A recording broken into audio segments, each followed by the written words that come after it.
Hi అండి, welcome to యామ్నీ world. అందరికీ ముందుగా బోనాలు శుభాకాంక్షలు. ఈరోజు కూడా మనం బోనాలు చేసుకుంటున్నామండి. మన ఇంట్లో బోనాలు, మధ్యాహ్నం దావత్, ఎవరెవరు వస్తారో అన్నీ తప్పకుండా స్కిప్ చేయకుండా చూడండి, ఓకేనా? మేము ఇంకా అందరం కలిసి బోనం తీసుకొని పెద్దమ్మ తల్లి టెంపుల్కి అయితే బయలుదేరుతున్నామండి. మీ ఇంట్లో కూడా మీరు బోనం చేసుకొని మీ ఏరియా బోనంలోకి అమ్మవారి టెంపుల్కి వెళ్తారా, లేకపోతే స్పెసిఫిక్గా ఒక టెంపుల్ కంటూ వెళ్తారా అనేది మాకు కామెంట్ బాక్స్లో చెప్పండి. మీరైతే నా వీడియో సబ్స్క్రైబ్ చేయడం మాత్రం మర్చిపోకండి. నచ్చితే లైక్, షేర్ కూడా చేయండి.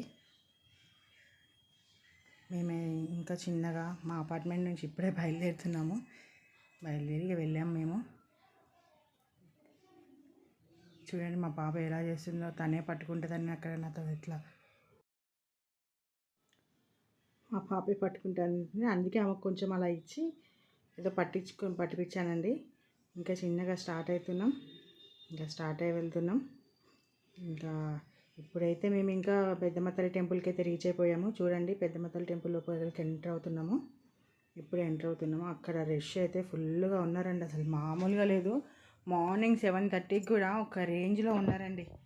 ఇంకా ఆఫ్టర్నూన్ టైం అయితే అసలు దర్శనాలు కూడా మనకు చాలా ఇదిగా ఉంటుంది, కానీ మాకైతే మంచిగా జరిగిందండి దర్శనాలన్నీ.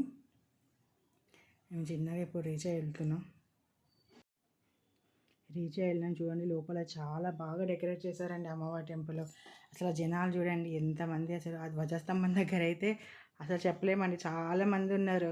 ఎందుకంటే అక్కడ ఒక సెంటిమెంట్ ఉంది కదండి, మనకు 1 రూపీ కాయిన్ అయినా 2 రూపీ కాయిన్ అయినా మన మనసులో కోరిక చెప్పుకొని పెడితే అది నిలబడితే తప్పకుండా మనకి అమ్మవారు ఆశీస్సులు ఇస్తుంది అని ఒక నమ్మకము. అది నిజమే, అది ఇప్పటివరకు అయితే నిజమే అండి. మాకు కూడా చాలా సార్లు అది నిజమే అయింది. చూడండి ఎంత బాగుందో అసలు అమ్మవారి టెంపుల్.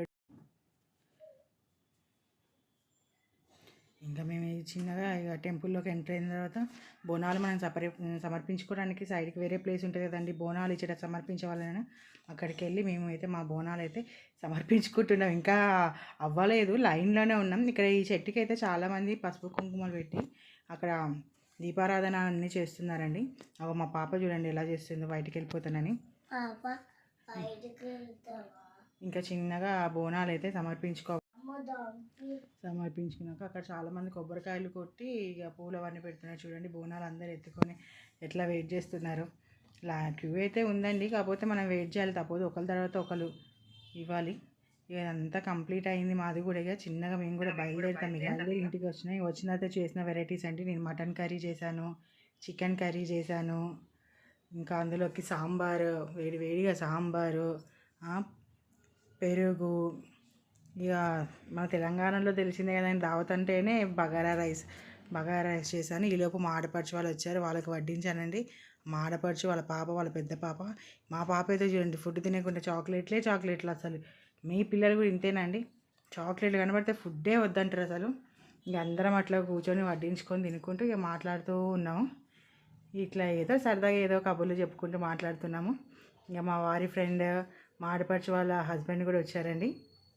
ఇక అందరు కలిసి ఇక మాట్లాడుతున్నాము. ఇక ఈ అన్నయ్య పేరు శ్రీనివాస్ అండి, మా హస్బెండ్ వాళ్ళ ఫ్రెండ్. ఈ అన్నయ్య మా ఆడపడుచు వాళ్ళ హస్బెండ్. ఇంకా చిన్నగా అందరం మాట్లాడుకుంటూ ఇట్లా మా దావతులు అయితే మేము ఇట్లా ఎంజాయ్ చేసినాం. మీరు ఎట్లా ఎంజాయ్ చేసిరో కూడా నా కామెంట్ బాక్స్లో చెప్పండి.